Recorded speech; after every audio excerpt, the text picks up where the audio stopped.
Hello, everyone. I never made it a secret that I'm not a huge fan of Ukraine's President Volodymyr Zelensky. He's had some good moments during this war, he's had some bad moments, and, you know, as a politician and a country leader, he still has a lot of growing up to do. Before the war, it was more so because he was basically just a rich boy, dancing around the globe, going on trips with his family, having fun, and occasionally making statements about making Ukraine the best something. Unfortunately, he never said how he was going to do it. So there was conversations about building Ukrainian Disney World, about making Ukraine the space capital of the world. However, this week, he actually put forth an idea that is a really good idea, especially considering the ongoing war. He talked about potentially turning Ukraine into a military lab, a military hub. And that is actually not nearly as harebrained as his other ideas in the past. And here is why. It's already been acknowledged that in handling its war with Russia, even before any type of aid started coming in, Ukraine had opened up some new methods and adapted with the modern technologies before anybody even had a chance to think about it. The way Ukrainian soldiers and civilians waged war on the ground using whatever they had at their fingertips.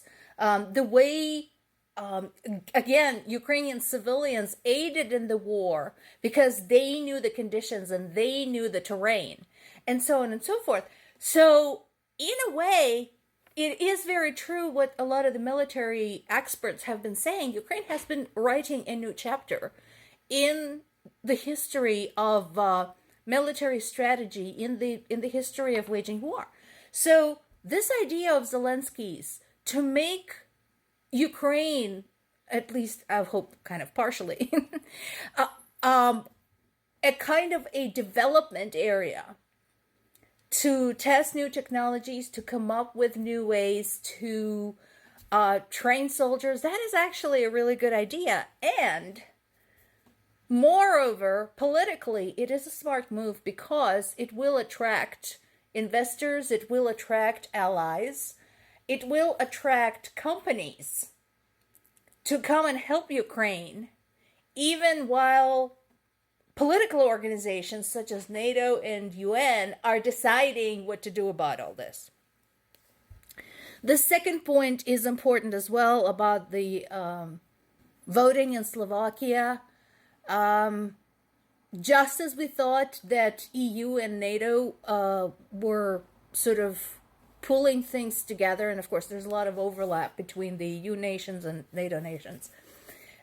Actually, thanks to US coming back under sane leadership and partly thanks to the war in Ukraine, now we are facing yet another possible crisis right smack dab in their backyard in Slovakia because the candidate that might come to power is extremely pro-Putin, which goes, as I said before, against their historic knowledge, basically against every bit of common sense. And of course, not surprisingly, Russia is celebrating its invasion. So a year ago, Russia declared that it's going to annex Donetsk, Kherson, Luhansk, and Zaporizhia regions. It held fake referenda there. It put in fake officials there. It is now saying that people living there will be conscripted into Russian army. So they're acting basically every bit as invaders they are. But wait, there is more. Putin's poodle Medvedev, who is just, at this point, completely deranged and constantly threatening the use of nuclear weapons, wrote about this, promising new victories, quote unquote. They're not even hiding why they're doing this. They're basically admitting that the whole purpose of this has nothing to do with fairness, justice, protection of people. No, it's just their usual expansionist policy that Russia has been practicing literally for centuries. This should not be a surprise to anyone.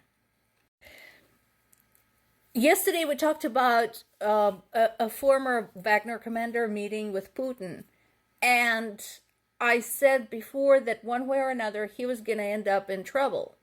So at the time, I said that he might end up in trouble with the Russian government because Wagner as a unit, as an entity, is directly at odds with how Russian military prefers to run things. This actually is something I didn't think about. That in meeting with Putin, he might be viewed as a traitor by Wagner soldiers for that very reason, because they're at odds with Russian military. So he might be in trouble from within the group itself, and we'll just have to wait and see. And then there's additional information about another Russian soldier who has been working with Ukraine's military intelligence, defecting to Ukraine.